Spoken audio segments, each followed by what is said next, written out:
Turning now to the coronavirus pandemic, Georgia may have a new hotspot. One community in particular could be hard hit. This is according to recent research. Mara Siriani live in Midtown. Mara, where is this next likely hotspot?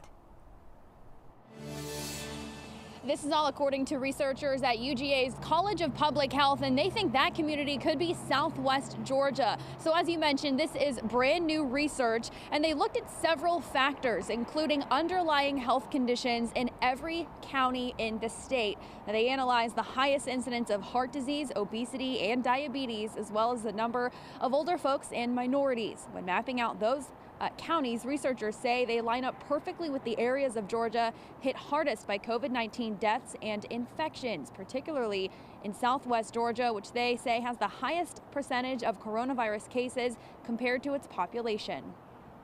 So where risk factors are more prominent and we have vulnerable groups, we need to be even more careful. There are certain communities that are more vulnerable. And those communities might need a little extra resource, extra focus. And again, as the doctor said there, really the goal of this research is to assess our state and to better assess its most vulnerable communities should there be a second wave.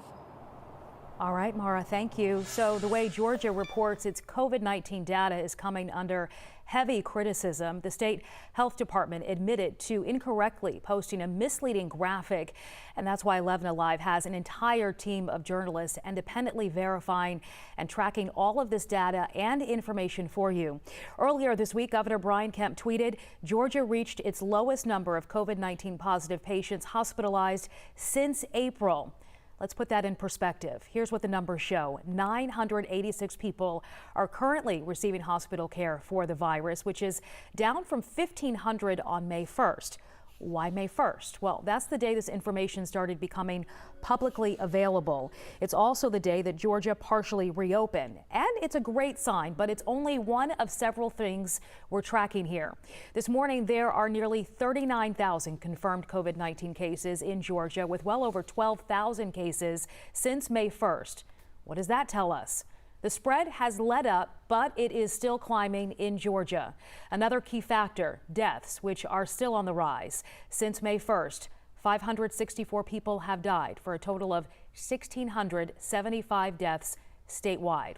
Now you should know that COVID-19 deaths can take longer to confirm, so it lags behind some of the other indicators. The bottom line here, while our hospitalization numbers are dropping, overall cases and deaths continue to rise. There is a bright spot. The rate at which those numbers are growing is slowly down. Now to some other top stories we're following for you on this Wednesday morning.